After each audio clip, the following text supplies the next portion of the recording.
देखिए, मुझे लगता है कि वर्तमान स्पीकर श्री ओम बिरला जी, उन्होंने लोकसभा के संचालन में तमाम रिकॉर्ड्स बनाए।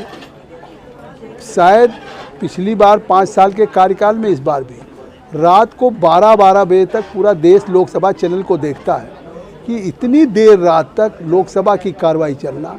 ये देश की आज़ादी के बाद पहले स्पीकर हैं जो सभी पार्टी के सांसदों को, जिन्होंने नहीं भी नाम दिया और संसद में नहीं बोलते हैं, इन्होंने एक नया रिकॉर्ड किया कि सांसद जो सदन में अगर नहीं भी अपना कोई प्रस्ताव देता है, नहीं कोई सवाल पूछता है, ऐसे भी सांसदों को उन्होंने नाम ले करके उनको सदन में सहभागिता कराए, बोलने का अवसर दिया।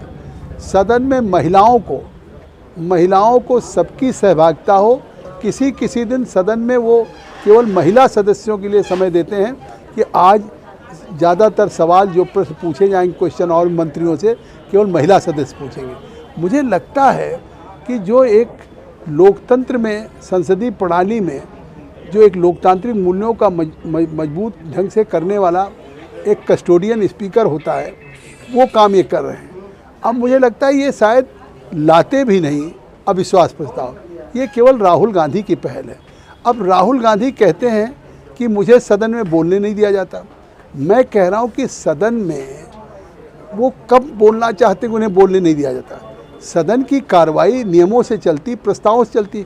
वो किसी विषय पे बोलना चाहें तो बोल सकते हैं। और आप सोचिए कि आखिर बजट के दिन वो अगर बोलना चाहे तो मैंने उनको 40 मिनट अवसर दिया और वो बोले।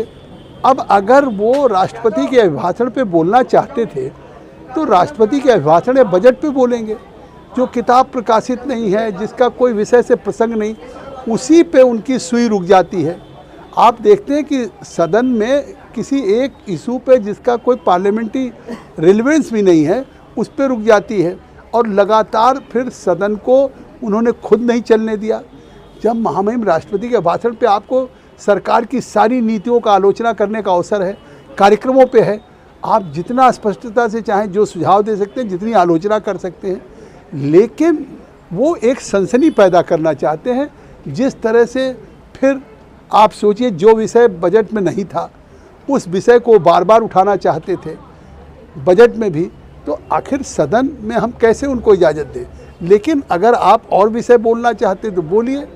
लेकिन रोज़ ये कहना कि सरकार डर गई, मैं कहता हूँ आज दुनिया में प्रधानमंत्री नरेंद्र मोदी के बाद क्या दुनिया में भारत की 11वीं अर्थव्यवस्था से भारत 4थी अर्थव्यवस्था में नहीं पहुँचा?